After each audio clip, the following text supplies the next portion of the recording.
Hey everyone, hope all is well. Look on the screen. They do look like a very nice, charming couple. So, wow, can you imagine on your wedding day, like the day before?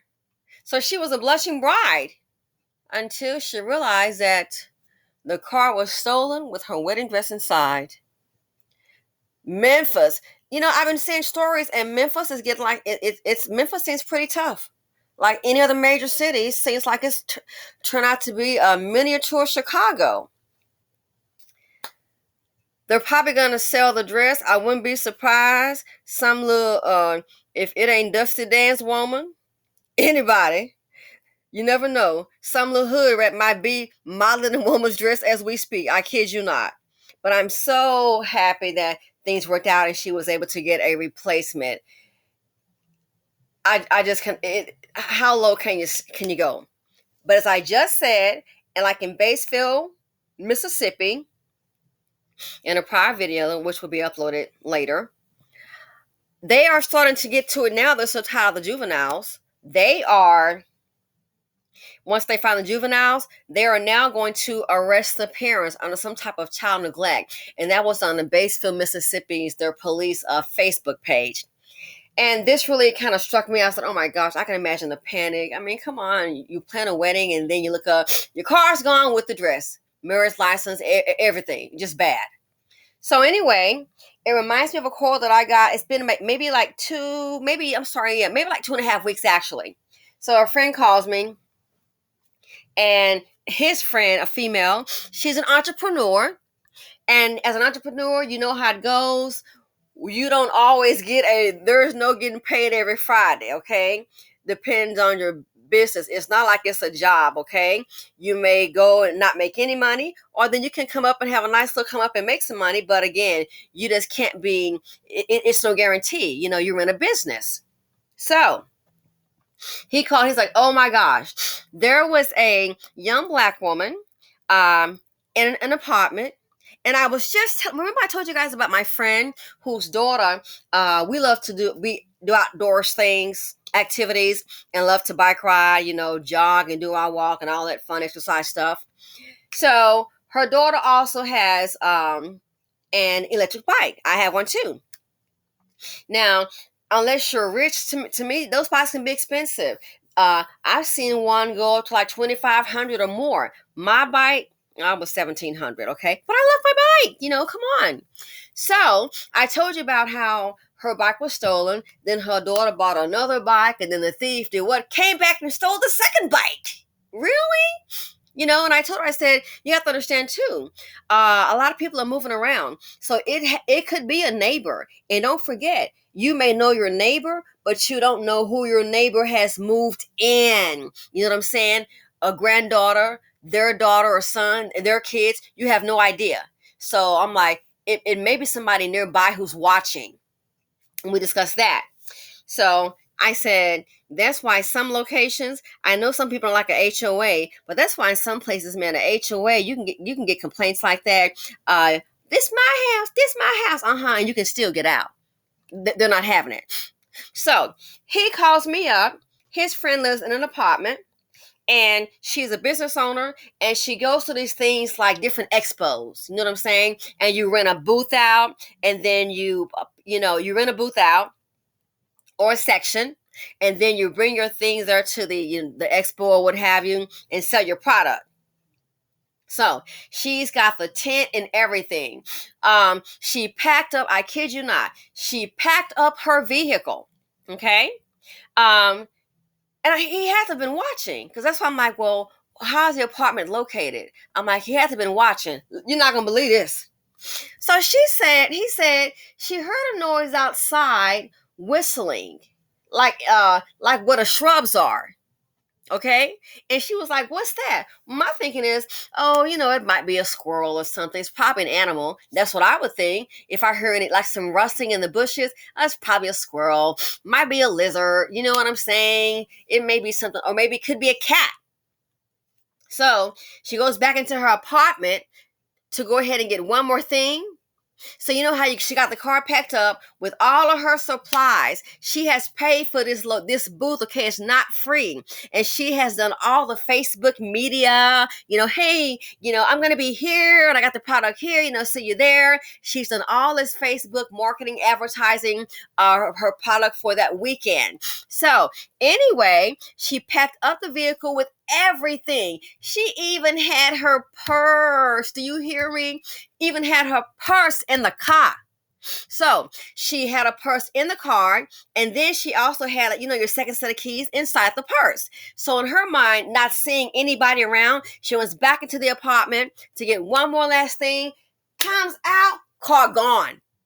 Gone, baby, gone, baby, gone. Well, what's happened? Obviously, it's stolen.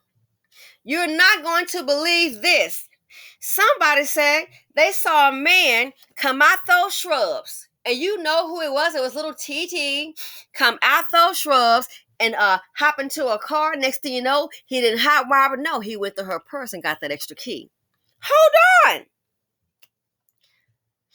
They found the car. So, of course, right now, she's done all this advertising. Don't forget, this is her business. All the products are in the car. The setup, the little pop-up tent, her purse, cards, everything. You're not going to believe this, what he told me. They found the vehicle. You want to know why? She reported the vehicle stolen, of course. And I guess the police, they have some kind of scanner thing. If a car's like missing and it kind of like, I guess, scans, and then they're like, oh, in that direction. So the police was just happened to drive in the area. And guess what? He said they spotted the car. I don't know if it's a Wendy's or a fast food restaurant. Spotted the car. And a person gave a description of what he was wearing. And I'm like, when you saw a person jump out the bushes, you should have called the police, because that doesn't make any sense to me. And then get into a vehicle. He's like, I saw him come from the bushes. Okay. So the witness gave a description of it. The police found the vehicle at a fast food place. They go inside and they find the dust bucket, y'all. The dust bucket is sitting up in there eating.